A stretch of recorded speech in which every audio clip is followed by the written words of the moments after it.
अब इंडिया की बात करें तो एक तो ये सिस्टम नहीं थी, और जब इम्प्लीमेंटेशन की बात आई तो ज़्यादातर लोगों को ये पता ही नहीं था कि एग्जैक्टली क्या होने वाला है। ब्रोकर्स को सेबी ने बताया था कि ऐसा ऐसा होने वाला है, बाकी इंडिविजुअल्स मोर और लेस ज़्यादातर लोगों को कुछ ज़्यादा जानकारी नहीं थी। फिर होता क्या है, तो ये जो CS वाली सिस्टम, ये डेरिवेटिव्स के अलावा सिर्फ 50 स्टॉक्स पर कैश मार्केट में फिलहाल लागू हो गए।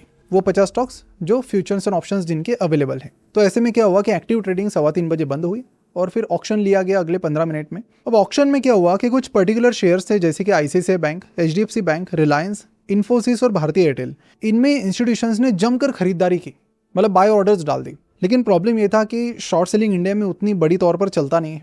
मतलब ज़ीरोधा के जो फाउंडर है मिस्टर नितिन कामत, वो उन्होंने भी इस स्टेटमेंट को बोला है कि इंडिया में CS लाने से पहले शायद एक दो बार हमें सोचना चाहिए था कि क्या इंडियन मार्केट में इतनी डेप्थ है क्या, क्योंकि मार्केट में एक तो शॉर्ट सेलर्स ज़्यादा नहीं है, और यहाँ पर मतलब रिसेंटली एक्सचेंजेस ने मनी लेंडिंग का ऑप्शन तो दिया है लोगों को, जहाँ पर कई सारे लोग जो लॉन्ग टर्म इन्वेस्टर्स है वो अपने शेयर्स लेंड कर सकते हैं कुछ टाइम पीरियड के लिए, जिस पर उनको इंटरेस्ट भी मिलेगा।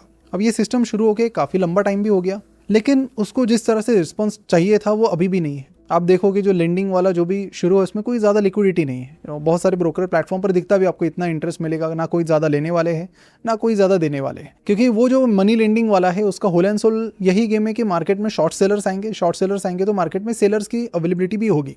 लेकिन क्योंकि मार्केट में अभी करंटली ये सारे प्रॉब्लम्स थे, तो इसके चलते बायर्स तो बहुत सारे आ गए इन शेयर्स में, सेलर आने का नाम ही नहीं ले रहा था। तो ऐसे में हुआ ये कि फटक से जो निफ्टी 50 है, बाइंग प्रेशर बहुत ज़्यादा बढ़ गया। तो ऐसे में जो क्लोजिंग प्राइस निकल कर आई वो काफ़ी शॉकिंग थी। सीधा निफ्टी 50 200 पॉइंट से ऊपर चला गया, यानी जहाँ पर 0.7% का गेन था 3:15 बजे तक, वो सीधा 1.6% चला गया।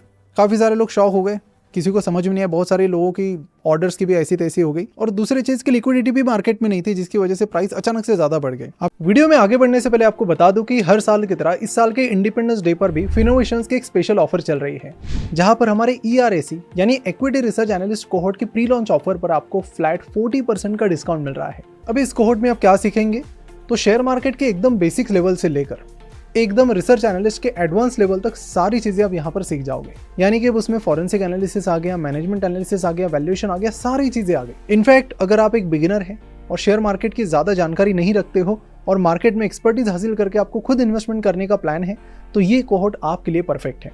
इस ऑफर की लिंक आपको नीचे डिस्क्रिप्शन और कमेंट बॉक्स में मिल जाएगी। And at the same time ये इंडिपेंडेंस डे ऑफर है, बहुत ही लिमिटेड टाइम के लिए है, तो इसे जल्द से जल्द ग्रैब कीजिए। चलिए बढ़ते हैं वीडियो की तरफ। यहाँ पर देख सकते हो कि NSE में उस पहले दिन के CS सेशन में टर्नओवर था मात्र 1276 करोड़ का, और BSE में तो वो मात्र 10.8 करोड़ का था। मतलब NSE तो 200 पॉइंट से बढ़ा, BSE बिल्कुल नहीं बढ़ा। BSE वही का वही था, क्योंकि BSE में कुछ हुआ ही नहीं ज़्यादा। सो आइडियली दोनों भी साथ साथ चलते हैं, लेकिन यहाँ पर वो तकलीफ हो गई। अगले दिन यानी कि 4 अगस्त को वीकली ऑप्शंस की एक्सपायरी थी। अब वहाँ पर क्या था कि बहुत सारे जो ऑप्शन ट्रेडर्स थे, they were just playing blind game in the sense कि जो ऑप्शन ट्रेडर्स थे उनको कितना फ़ायदा होगा या नुकसान होगा वो पूरी तरह से डिपेंड था कि जो 50 इंडिविजुअल निफ्टी 50 कंपनीज है उनकी फाइनल ऑक्शन प्राइस क्या निकल कर आती है। लेकिन सारे ब्रोकर्स के जो ट्रेडिंग टर्मिनल्स या फिर ब्रोकिंग ऐप थे वो लाइव इंडिकेटिव ऑप्शन दिखाई नहीं रहे थे, यानी ऑप्शन ट्रेडर्स को पता ही नहीं था कि वहाँ पर क्या चल रहा है। और बाद में फिर काफ़ी डिस्क्रिपेंसीज वहाँ पर हुई और बहुत सारे जो ट्रेडर्स थे उनको काफ़ी सारा नुकसान भी हो गया। और यहाँ पर मुझे लगता है कि इंडियन मार्केट में अगर कोई भी नई चीज़ लागू होती है तो एक चीज़ मेक श्योर करनी चाहिए कि उसे एक्सपायरी इन्वायरमेंट में एटलीस्ट लॉन्च ना किया जाए, नहीं तो फिर बहुत सारे ट्रेडर्स से मतलब बहुत सारे ट्रेडर्स ने वीडियोज़ बनाए कि किस तरह से उन्हें नुकसान हुआ। तो सिंपली देखा जाए तो जिस तरह का इंप्लीमेंटेशन यहाँ पर होना चाहिए था वो नहीं हुआ, और उसकी वजह से फायदे से ज़्यादा प्रॉब्लम्स ही ज़्यादा हो गए।